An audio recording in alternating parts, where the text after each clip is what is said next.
مظہر صاحب ان کے نام پر جو ہے وہ فیصلہ مؤخر کر دیا گیا ہے، اور 11 سالوں میں جب سے 18ویں ترمیم جو ہے وہ پارلیمنٹ سے پاس کی گئی ہے، یہ جوڈیشل کمیشن بنا ہے، یہ پارلیمانی کمیٹی بنی ہے، تو 11 سالوں میں جب سے میں سپریم کورٹ کی رپورٹنگ کر رہا ہوں تو میں نے پہلی مرتبہ یہ دیکھا ہے کہ پارلیمانی جوڈیشل کمیشن کے اجلاس میں جو نام چیف جسٹس آف پاکستان کی جانب سے ریکمنڈ کیے گئے تھے اس میں ایک نام کی اپروول ہوتی ہے اور ایک نام پر فیصلہ جو ہے وہ مؤخر کر دیا جاتا ہے۔ تو اس طرح سے بظاہر تو لگتا ہے کہ کل جو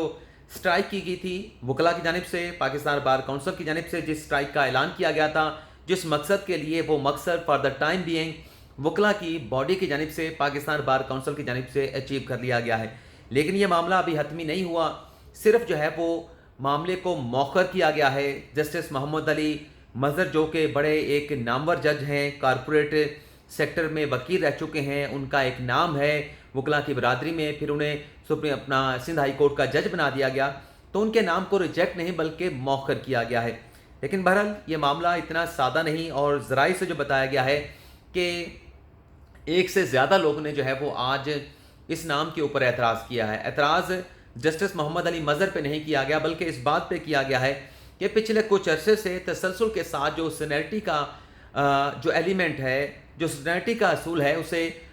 ججز کی اپوائنٹمنٹ کے اس اجلاس میں مسترد کیا جا رہا ہے، نظر انداز کیا جا رہا ہے۔ لیکن ذرائع کا یہ بھی بتانا ہے کہ کچھ ججز کا یہ بھی کہنا تھا کہ سینیرٹی کا جو اصول ہے، اگر آپ نے کسی جج کو سپریم کورٹ میں ایلیویٹ کرنا ہے تو اس کا اس پر اطلاق نہیں ہوتا، لیکن نہیں بتایا گیا کہ آج جو معاملہ مؤخر کیا گیا ہے جسٹس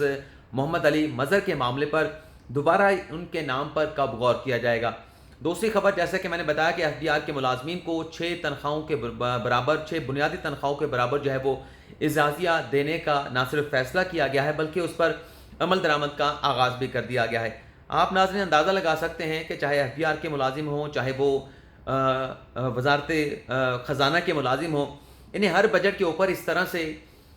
ملٹیپل جو ہے وہ بنیادی تنخواہوں کے برابر جو ہے وہ اعزازیے دی جاتے ہیں۔ سوال یہ پیدا ہوتا ہے کہ اگر انہیں اعزازیے دینے ہیں ہر بجٹ کے اوپر، تو تنخواہیں یہ ملازمین کس بات کی لیتے ہیں؟ ان لوگوں کو اسی مقصد کے لیے رکھا گیا ہے کہ آپ نے محصولات جمع کرنی ہے، آپ نے ملک کا جو ہے وہ ایک سال میں بجٹ بنانا ہے، تو جب بجٹ بنانے کے لیے، محصولات کی وصولی کے لیے ان لوگوں کو رکھا گیا ہے تو یہ اضافی اعزازیے کیوں جو ہے وہ قومی خزانے سے ادا کیے جاتے ہیں؟ اسی طرح سے قومی اسمبلی اور سینٹ کے اجلاس میں بھی دیکھا جاتا ہے کہ جو قومی اسمبلی اور سینٹ کے ملازمین ہوتے ہیں انہیں بھی جب لمبے لمبے سیشن ہوتے ہیں پارلیمنٹ کے، قومی اسمبلی کے، سینٹ کے، تو اس میں بھی قومی اسمبلی کے ملازمین کو اسی طرح سے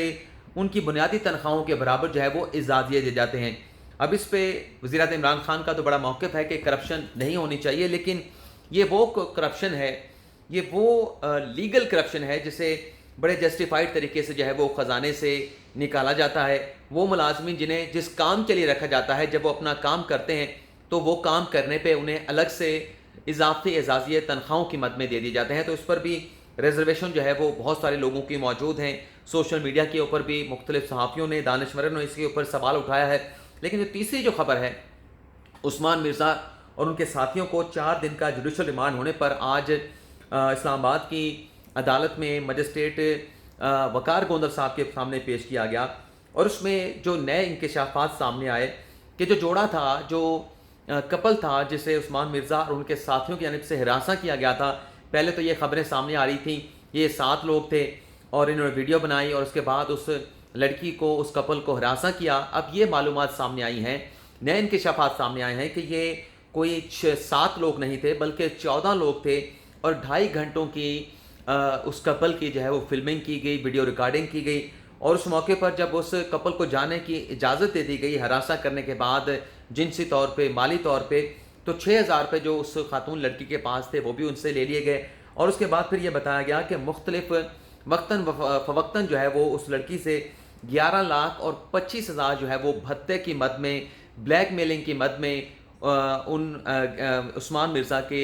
گینگ کی جانب سے، ان کے کرندوں کی جانب سے اس کپل سے وصول کیا گیا۔ لیکن اس میں ایک اور بھی چیز کا انکشاف ہوا ہے، وہ یہ ہے کہ جو موبائل فون ملے ہیں جس میں یہ ویڈیو ریکارڈنگ کی گئی تھی، اس کے ساتھ